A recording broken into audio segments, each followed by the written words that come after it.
வெண்ணிலாவை கல்யாணம் பண்ணிக்கிட்டதெல்லாம் சரிதான். ஆனா அதுக்காக ஸ்வேதான்னு ஒருத்தி இருந்ததையே மறந்துடுவியா?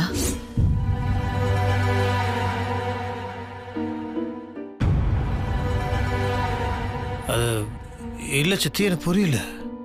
சொத்தை பிரிக்கிறதுக்கும் ஸ்வேதாவை நான் மறந்துட்டேன்னா நீ சொல்றதுக்கும் என்ன சித்தி சம்பந்தம் இருக்க முத்தரசு.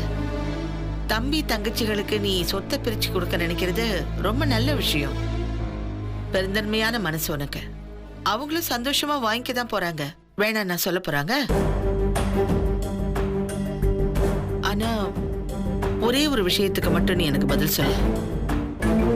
நாளைக்கே திடீர்னு ஸ்வேதா வந்து நின்னு நடந்ததெல்லாம் பார்த்து, ஏன் நான் ஒருத்தி உங்க பிள்ளைய கல்யாணம் பண்ணிக்கணும்னு அவ்வளவு ஆசையோட இருந்தேன், ஆனா நான் செத்தனா உயிரோட இருக்கனா இப்படி எதை பத்தியுமே யோசிக்காம உங்க பிள்ளைங்களுக்கு சொத்து வந்தா போதும்னு நினைச்சு அவங்க வாழ்க்கையை மட்டும் பார்த்துட்டீங்களேன்னு கேட்டா நான் என்னப்பா பதில் சொல்லுவேன் அவளுக்கு?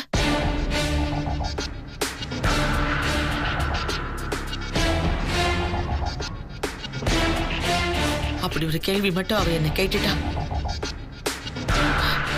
அவன் முகத்துல நான் எப்படி முழிக்க முடியும்?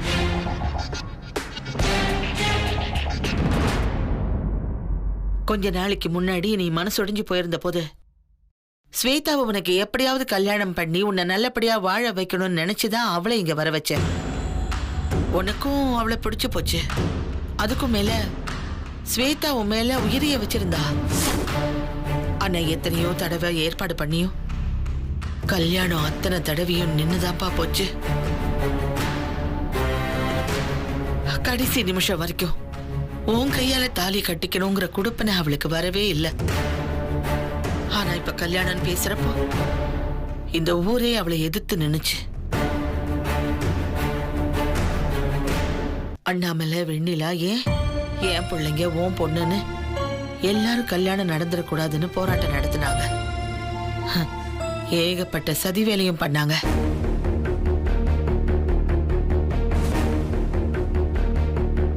ஆனா ஸ்வேதா பேசுற ஒரே ஒரு வீடியோவும் ஊர்க்காரங்கெல்லாம் கொடுத்த நெருக்கடியும் தான் உன் மனச மாத்திடுச்சு. வெண்ணிலாவ அதனால நீ கல்யாணம் பண்ணிக்கிட்ட. ஒருவேளை ஸ்வேதா நாளைக்கு வந்து நின்னு, ஏ மாமா, வீடியோவை பார்த்துட்டு நான் ஏன் அப்படி சொன்னேன், எதுக்காக காணாம போனேன், என்ன நடந்துச்சுன்னு நீங்க யோசிக்கவே இல்லையா மாமா? என்ன தேடணுங்கிற எண்ணமே உங்களுக்கு வரலையா? இல்ல வெண்ணிலாவை கல்யாணம் பண்ணிக்கிறதுக்கு இப்படி ஒரு காரணம் தேவைப்பட்டுச்சா? அதுக்கப்புறம் ஸ்வேதா ஒழிஞ்சிட்டான்னு நிம்மதியா கல்யாணம் பண்ணிக்கிட்டீங்களான்னு கேட்டானா நீ அவளுக்கு என்னப்பா பதில் சொல்லுவ? இல்ல சித்தி, இங்க நடந்தது எல்லாமே நீ பார்த்துட்டு தானே இருந்த. அதுக்கு பார்த்துக்கிட்டு தான் இருந்தேன். சந்தர்ப்ப சூழ்நிலை எதிரா திரும்பிடுச்சு.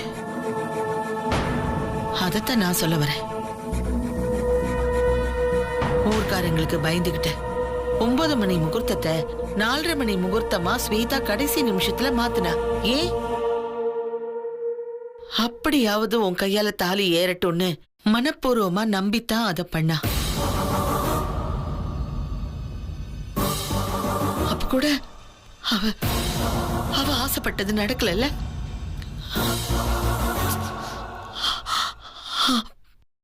பாவம், கடைசி வரைக்கும் அவ உனக்காகவே போராடி கடைசியில அவ தோத்து போய் காணாமையே போயிட்டா.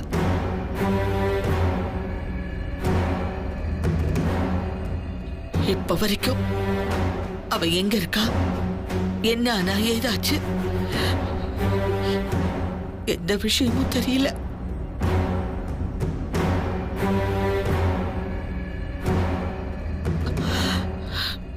அதனாலதான் முத்தரசு சொல்றேன், எனக்கு இந்த சொத்து எல்லாம் பெரிய விஷயமே இல்ல. இல்ல சித்தி, அதுக்கு பாருப்பா, எதுவா இருந்தாலும் ஸ்வேதா திரும்பி வரட்டும். என்ன நடந்துச்சு, ஏது நடந்துச்சுன்னு அவ சொல்லட்டும்.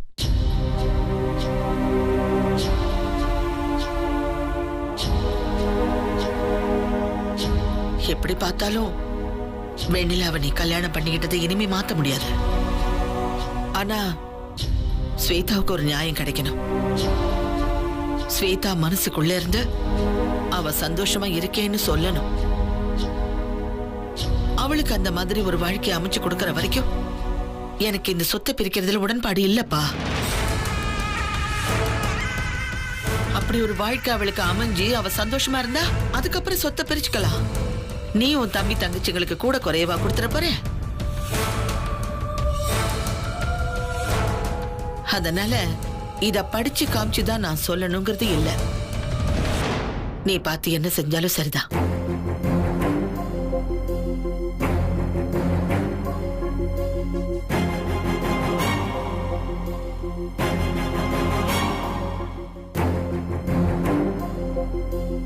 சார் நான் அப்ப கிளம்பட்டுங்களா? சரிங்க, நான் சார்கிட்ட பேசிக்கிறேன். வரேன் மேடம். ம்.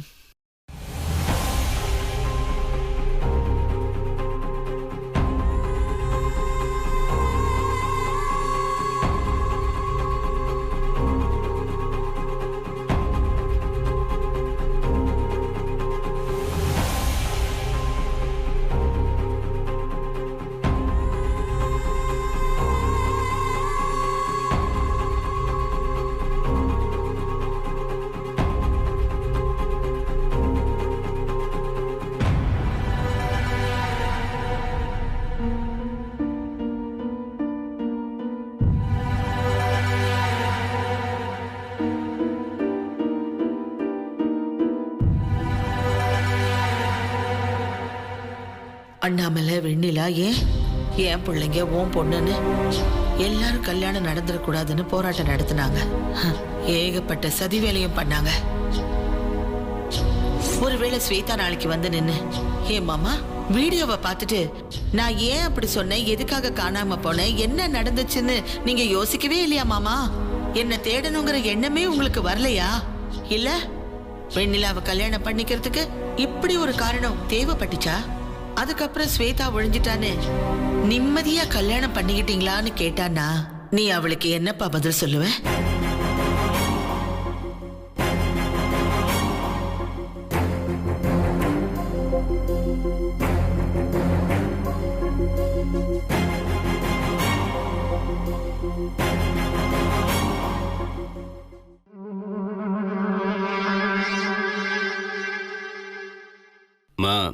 அமைதியா இருங்க.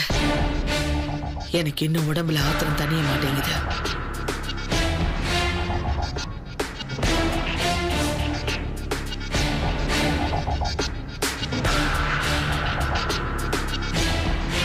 அத்தை,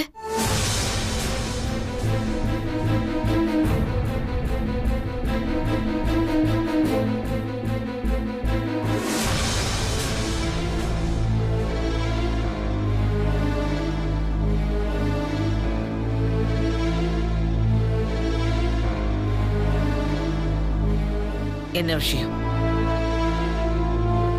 எதுவா இருந்தாலும் பேசலாம், சொல்லு. நான் சொல்றேனேன்னு தப்பா நினைச்சுக்காதீங்க. நான் வயசுல சின்னவ, இருந்தாலும் சொல்லணும்னு தோணுனதுனால இத நான் சொல்றேன். என்ன ரொம்ப பீடிகையெல்லாம் போடுற? நேரடியா சொல்லு. நீ சுத்தி வளைச்செல்லாம் பேச வேண்டாம். இல்ல அத்தை, எங்க கல்யாணம் முடிஞ்ச உடனே சீக்கிரமா சொத்து வந்து சேர்ந்துரும்னு எல்லாரும் ஆர்வமா காத்துட்டு இருந்திருப்பாங்க. அதுவும் கல்யாணம் ஆனதும் முத்து மாமாவுக்கு யார் மனைவியா வராங்களோ அவங்க தான் கையெழுத்து போடணும்னு சொன்னாங்க. நான் ஏதாவது மாத்தி சொல்லிடுவேன்னு நீங்க வேணான்னு சொல்லிட்டீங்களா?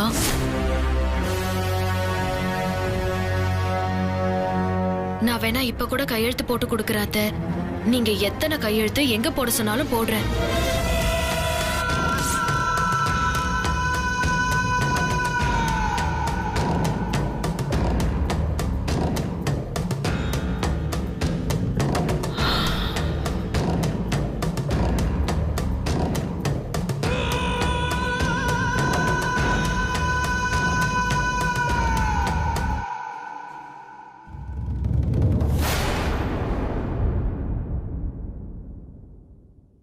கையெழுத்து நீ போட்டு கொடுக்கற. நீ ரொம்ப பெரிய மனுஷி ஆயிட்டல்ல? ஐயோ இல்ல அத்தை. எல்லாத்துக்கும் நல்லது நடக்கணும்னா அத பண்ணிதானே ஆகணும். நல்லது எப்ப நடக்கணும்னு எனக்கு தெரியும். இதெல்லாம் பெரியவங்க சமாச்சாரம். இத பத்தி நீ பேசவும் கூடாது, தலையிடவும் கூடாது. போ.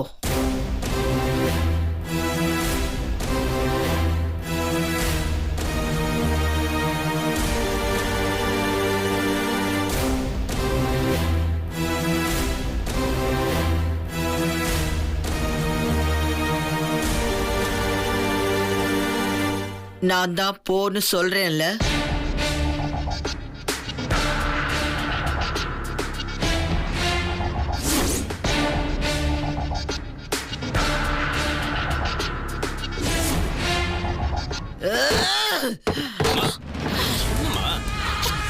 என்னமாச்சு? அம்மா என்னம்மா ஆச்சு? பின்ன என்னடி, எத்தனை திமிர் இருந்தா ஏன் சொத்த எனக்கே பிரிச்சு கொடுக்க இவ கையெழுத்து போடுறேங்கிறா. பூங்கோத வேலைக்காரிங்கிற நினப்பு அவளை விட்டு அடியோடு ஒழிஞ்சு போச்சு. தான் ஒரு எஜமானிங்கிற நினப்பு அவ மனசுல வந்துடுச்சுடி. கூடாது, அப்படி ஒரு நினைப்பு வரவே கூடாது. அது இந்த இந்த குளத்துக்குள்ள கல்லு போட்டா அந்த அலை விரிஞ்சு விரிஞ்சு விரிஞ்சு பெருசாயி நாளைக்கு நம்மளையே புதக்குழி மாதிரி முழுங்கி வேடிக்கை பார்க்கும். அவ ஒரு அடிமைங்கிறத அவ மனசுக்குள்ள உணர்த்திக்கிட்டே இருக்கணும். அப்பதான் தான் ஒரு வேலைக்காரின்னு அவ மனசுக்குள்ள இருந்துகிட்டே இருக்கும். இப்ப என்னம்மா பண்றது? அண்ணன் வேற அப்படி கோவப்படுதுல. நான் ஏதோ சின்னதா பண்ண போய் என்னை எல்லாரும் முன்னாடி அப்படி திட்டுச்சு. நீ சொல்ற அளவுக்குலாம் பண்ணா அவ்வளவுதான், அண்ணன் என்ன வீட்டை விட்டு துரத்திரும். பயப்படாத. நீ பண்ணாதானே உன் அண்ணன் கோச்சுக்குவான். நான் பண்ணா என்ன பண்ண முடியும்?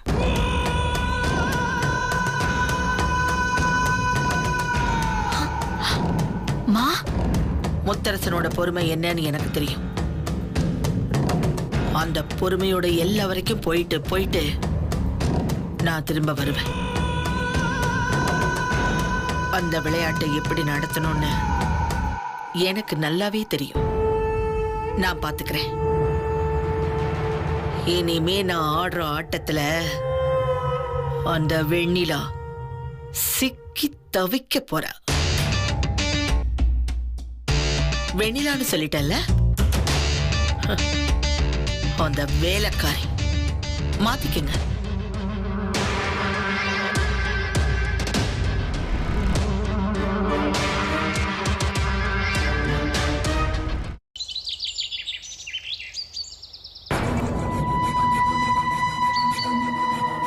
மருது, அந்த லாயர் மறுபடியும் கூப்பிடல? இல்லம்மா. அவர் கூப்பிடட்டும், நான் பேசிக்கிறேன். கண்டிப்பா அவர் கேட்பாரு ஏன் வேணான்னு சொன்னீங்கன்னு. அத்தை, சொல்லு. இன்னைக்கு என்னத்த சமைக்கணும்? என்ன, என்னைக்கு இல்லாத திருநாளை என்கிட்ட வந்து என்ன சமைக்கணும்னு கேக்குற?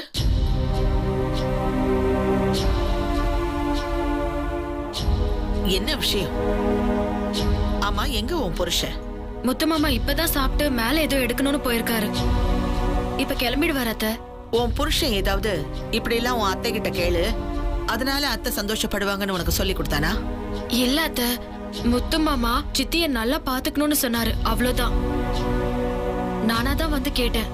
நல்லபடியா பாத்துக்கிறதுனா எனக்கு என்னெல்லாம் தேவையோ அதெல்லாம் செஞ்சு கொடுக்கணும், என்ன சந்தோஷமா வச்சுக்கணும், அதானே?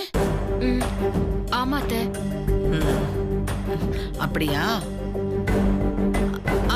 நேத்துல இருந்து இந்த கால் நகம் வலிச்சுக்கிட்டே இருக்கு. குனிஞ்சு நகம் வெட்ட முடியல. நீ ஒண்ணு பண்ண. சொல்லுங்க அத்தை.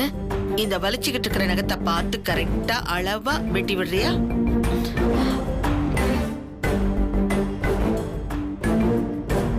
அப்புறம் இந்த கால் பாதெல்லாம் ரொம்ப வெடிப்பா இருக்கு, கொஞ்சம் சுடுதண்ணி வச்சு அதுல கொஞ்சம் உப்பு எலுமிச்சப்பழம் எல்லாம் பிழிஞ்சு அந்த தண்ணியில கொஞ்சம் கழுவி விடுறியா? ம் சரிங்க அத்தை, பண்றேன்.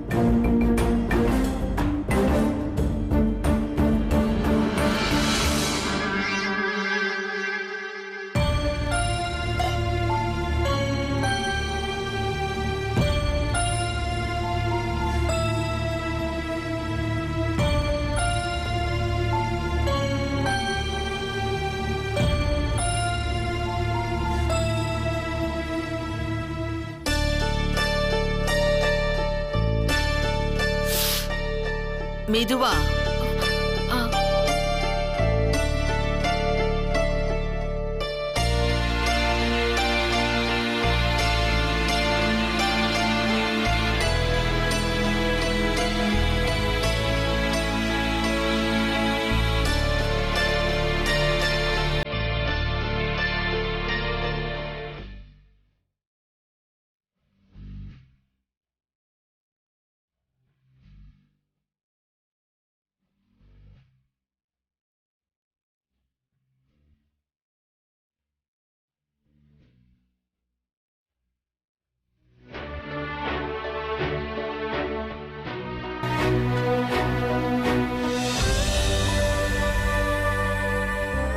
வலிக்காம பண்ணுமா?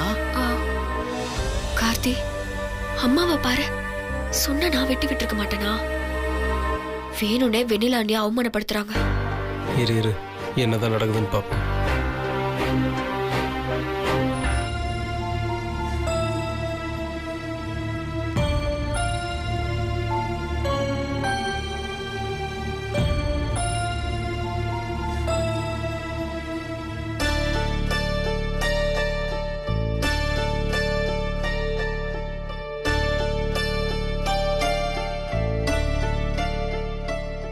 அண்ணி, ஒரு நிமிஷம் உங்ககிட்ட நான் பேசணும். அத்தை காத்துக்கிட்டு இருக்காங்க, நம்ம அப்புறமா பேசலாம் ஜனனி.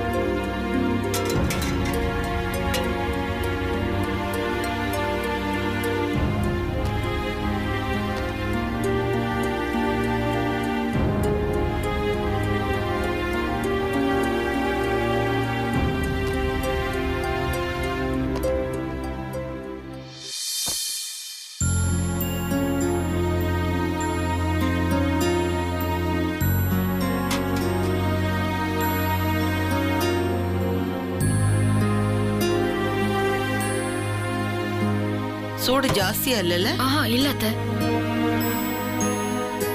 இன்னும் கொஞ்சம் கிட்டவே. ம்.